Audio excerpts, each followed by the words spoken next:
Hai teman-teman, masih sama Ola di sini. Cerita kali ini tentang seorang pemuda misterius yang mengaku cucu dari nenek di sebuah desa. Tetapi banyak keanehan di sana. Sebenarnya apa sih rahasia di balik misteriusnya kejadian-kejadian di sana? Benar nggak sih ini tentang mistis? Atau justru mistis cuma kedok dari sindikat kejahatan? Ikutin ceritanya di video ini.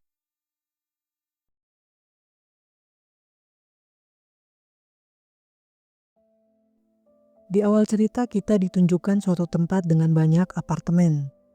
Lalu muncullah seorang pemuda yang terlihat sedang bersih-bersih ruangan apartemen. Bahkan dia memastikan lebih dari 3 kali bahwa tempat itu telah bersih. Kemudian pemuda itu masuk ke dalam kamar mandi dan meletakkan alat bersih-bersihnya di wastafel. Dan dengan tiba-tiba dia melirik ke arah bathtub. Ternyata di sana ada 2 sosok, seorang perempuan dan laki-laki yang sudah tewas dengan keadaan yang sangat mengenaskan. Lalu pemuda itu berkata, "Kalian berdua akan kubersihkan dengan baik sekarang." Adegan berpindah 11 jam setelah kejadian. Sepertinya ada pihak kepolisian atau tim investigasi di apartemen yang tadi. Kemudian ada laki-laki berkaus hitam menanyakan situasi di sana. Lalu rekannya menjawab, "Tidak bagus." Dan putrinya yang masih SMA yang melaporkan tentang kejadian ini. Dia melanjutkan, para korban di rumah ini terlalu bersih. Dan di situ kita diperlihatkan bahwa korban yang kita lihat di awal tadi sudah dalam keadaan sangat bersih. Bathtubnya pun telah bersih. Sepertinya pelaku tinggal di rumah ini dalam waktu yang cukup lama. Dan setelah melakukan pembunuhan, dia lalu membersihkan rumahnya. Pria berkaus hitam itu berpikir bahwa rekannya sedang membahas soal tragedi yang ada di 2 kota sebelumnya. Rekannya menjawab, lokasinya terlalu jauh dan metode pembunuhannya juga berbeda. Tetapi cara penyelesaiannya mirip, yaitu semua TKP dibersihkan secara menyeluruh. Pria itu menjawab lagi, "Menurutmu semua kasus itu dilakukan oleh orang yang sama?" Lalu pria berkaus hitam itu mengatakan, "Periksa semua CCTV yang ada di 3 wilayah tadi. Dan selain penghuni asli, kumpulkan semua orang luar yang ada.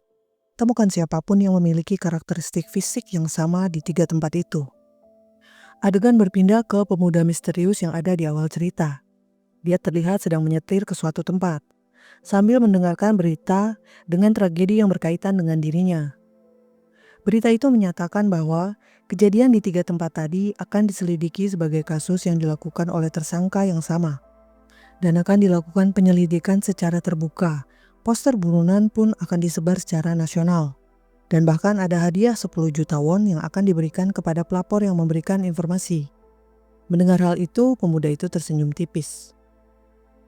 Tiba-tiba dia berhenti di suatu tempat di atas bukit yang cukup tinggi. Dan dia keluar dari mobilnya.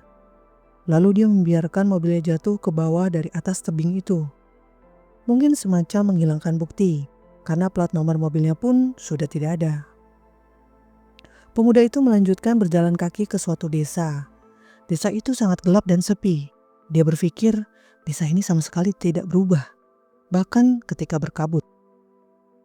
Kemudian dia melirik ke arah sebuah pohon yang sudah ditebang, sambil berkata, apakah mereka menebang pohon suci? Dia berdiri ke depan pohon itu sambil mengatakan, mereka mengerahkan banyak tenaga, padahal pohon ini yang melindungi desa. Pemuda ini di situ menyadari bahwa desa ini ternyata sudah berubah. Kemudian dengan sangat tiba-tiba ada seorang bapak-bapak yang muncul dengan sangat mengejutkan. Lalu dia mengatakan, "Kau siapa? Apa yang kau gumamkan?" Pemuda itu menjawab, "Apakah kau penduduk desa ini?" Bapak itu tadi malah membentaknya dan berkata, "Apakah kau tuli? Aku bertanya kau siapa?" Tiba-tiba ada seorang gadis berlari menuju ke arah mereka dengan berteriak memanggil, "Ayah!" Lalu gadis itu berkata, "Maafkan aku, psikis ayahku agak terganggu." Sembari ayahnya terus berteriak menyuruh pemuda itu untuk pergi dari situ.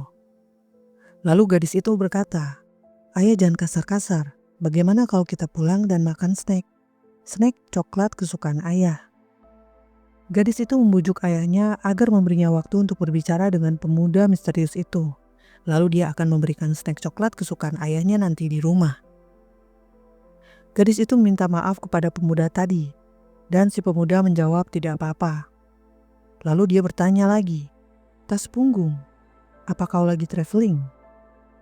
Pemuda itu menjawab, "Tidak, aku baru saja pindah ke sini." Gadis itu dan ayahnya tiba-tiba memandang dengan tatapan yang cukup aneh. Di situ dia bertanya, "Cuma membawa tas punggung?" Pemuda itu menjawab lagi, "Karena nenekku tinggal di sini." "Kau cucu dari orang yang tinggal di sini? Siapa nama nenekmu?" Pemuda itu menjawab, "Kim Jongja." Gadis itu terkejut karena nenek Jongja telah mati 3 tahun yang lalu. Pemuda itu malah bertanya, "Benarkah? Aku tidak tahu." Kemudian mereka berdua sempat terdiam sejenak. Pemuda itu berkata lagi, "Aku bercanda." Lalu gadis itu bingung, "Kenapa kau bercanda soal itu?" "Tapi aku punya ingatan yang kuat. Saat nenek Jongja dimakamkan, aku tidak melihatmu. Apakah kau benar-benar cucu nenek Jongja?" Pemuda itu menjawab benar. Dia menjelaskan bahwa dia memang tidak bisa hadir di pemakaman nenek. Tetapi bukannya sangat kasar jika dia menerima perasaan berduka dengan cara seperti ini. Lalu gadis itu menanyakan, "Mengapa kau tidak hadir di pemakamannya? Padahal kalian keluarga." Pemuda itu malah menjawab, "Memangnya penting untuk hadir?" "Tentu saja, ini kali pertama ada orang yang datang ke rumah mendiang nenek Jongja, dan kau akan tinggal di sana." Pemuda itu lalu tertawa, dan si gadis menanyakan, "Apa yang lucu?" Pemuda itu mengatakan bahwa bukan hanya dia yang tidak bisa hadir ke pemakamannya. Semua orang punya urusan. Kalau gadis itu curiga, silakan dia menanyakan kepada salah satu tetua di desa ini. Kemudian percakapan berakhir. Pemuda itu pergi sambil berpesan, jangan lupa menanyakan tentang dirinya ke tetua desa. Tiba di sebuah rumah, pemuda itu mengambil kunci di tempat rahasia yang biasa neneknya simpan kunci. Tapi di situ terasa aneh, karena kunci tersimpan terlalu jauh dari biasanya nenek lakukan. Pemuda itu berpikir, apakah disimpannya memang terlalu dalam karena ada yang mau mencuri? Pemuda itu masuk ke dalam rumah, tetapi sesampainya di dalam rumah, dia memang merasa semakin aneh. Keadaan rumah begitu bersih dan semua fungsi di rumah itu tetap berjalan normal. Dia berpikir, sudah 3 tahun sejak nenek meninggal, tapi listrik dan air belum diputus. Dan rumah ini benar-benar terlalu bersih, seakan-akan ada orang yang tinggal di dalam rumah itu. Kemudian pemuda itu berpikir, dia datang ke sana untuk bersembunyi, tetapi sepertinya tidak di desa itu. Tiba-tiba ada suara ribut-ribut dari luar. Pemuda itu berjalan ke arah luar dengan membawa satu senjata untuk berjaga-jaga. Sesampainya di gerbang rumah, dia menemukan warga sedang berkumpul di sana. Lalu pemuda itu bertanya ada apa. Lalu salah satu kakek tua menanyakan, "Aku adalah kepala desa di desa Guichon." Kakek itu melanjutkan menanyakan, "Apakah benar kau adalah cucu Jongja? Gerbangnya kan terkunci, bagaimana cara mau masuk?" Di tengah pemuda itu berpikir, mengapa mereka datang beramai-ramai ke sini? Tiba-tiba seorang pria sambil marah-marah dan membentaknya. "Mengapa kau cuma diam saja? Kepala desa sedang bertanya, apa kau ini tuli?" Kemudian kepala desa menenangkan pria itu. "Jangan terlalu keras padanya, kita kesini untuk bicara." Dia melanjutkan dengan tatapan yang cukup mengerikan. "Katakan padaku, kenapa orang yang mengaku cucu Jongja datang ke desa kami dan bagaimana cara mau masuk ke rumah itu?" Pemuda misterius itu menjawab, dia memanjat gerbang, dan juga dia menegaskan bahwa dia tidak sedang berbohong. Dia benar-benar cucu nenek.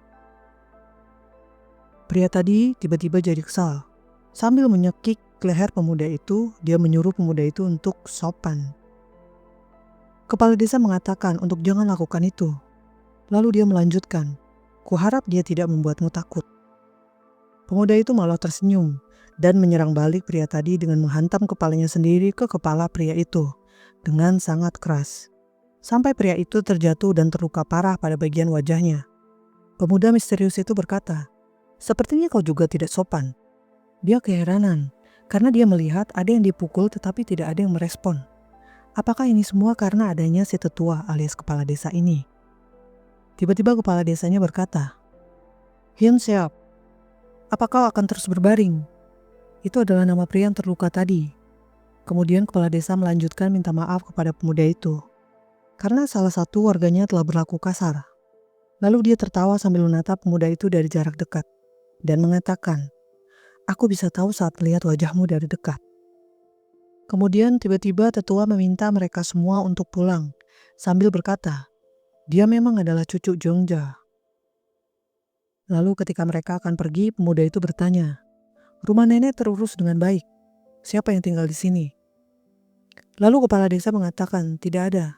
Tidak ada keluarga mendiang nenekmu yang datang memberi salam perpisahan.